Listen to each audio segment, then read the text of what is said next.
Video शुरू करने से पहले एक बात रउआ लोग से हम बता दी, ये वीडियो बनाएगा सिर्फ एक ही मकसद बा, रउआ सबके इंटरटेन कइल, ना कि कोई के दिल के ठेस पहुँचाओ।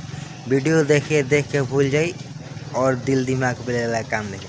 तो चलिए वीडियो के स्टार्ट कइल जाओ।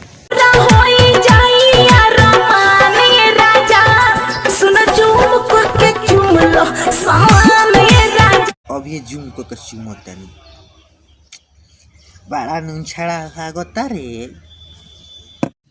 नूनगार काहे लागता रे? अरे सर पहाटा में मुतले होई हमारा तो मन राजा रोज रोज करता।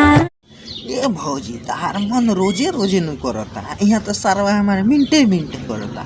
अगर मिल जाइत न तो लेते रहती लेके कर कोई लाड़े में मिल जाती।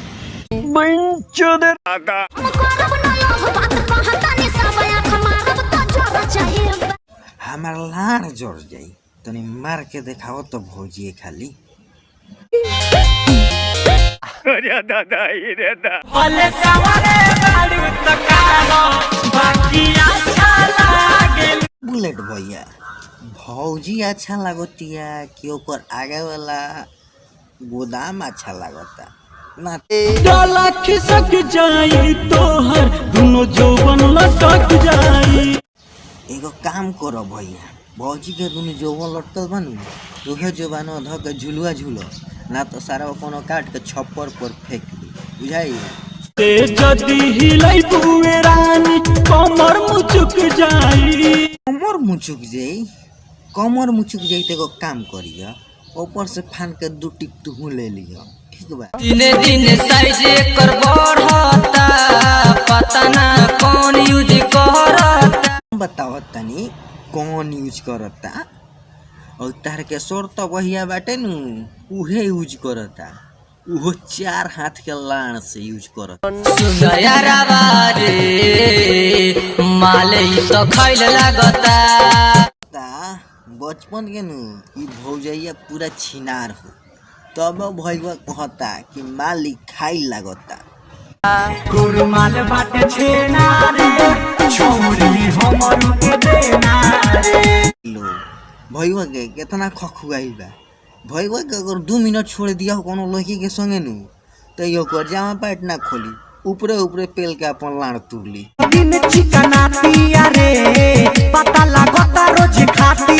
तो बिना खइले मर जाओ, बिना खइले मर जाई नु तुम्हारा तहारा पाप चोरी।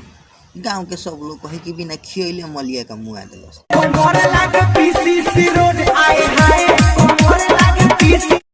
जब भौजी के कमर पीसीसी रोड लागता है तब तक भौजी के गणिया हावड़ा के पुल लागत है क्या? लवंग लड्डू में खिया के मजा मोरल सरे सब पीनी। ए बुलेट भैया लवंग लड्डू में खिया के ना मजा मारी तो का गोबर में खिया के मारी कि कोई खइबे ना करे? एकरा ढोरी में 2.5 लीटर तेल खपी हो, एकरा ढोरी में 2.5 लीटर तेल खपी।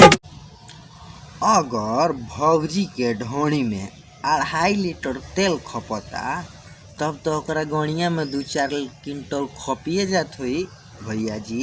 कमर हिलावे ले ऐसे जैसे लगेला दूर दी चौकी हो। तो ई कौन बड़का भारी बात बा? भौजी अपना कमर से चौकी तुर देले बिया तो हमारो कैमरामैन अपना लार से कोगो बकरी तुर लेबा। आज के वीडियो हम एज एंड करतानी। अगर हमार वीडियो अच्छा लागल होखे तो लाइक कर देम और कमेंट बॉक्स में कमेंट करके जरूर बताएं कि हमार वीडियो कैसन लागल।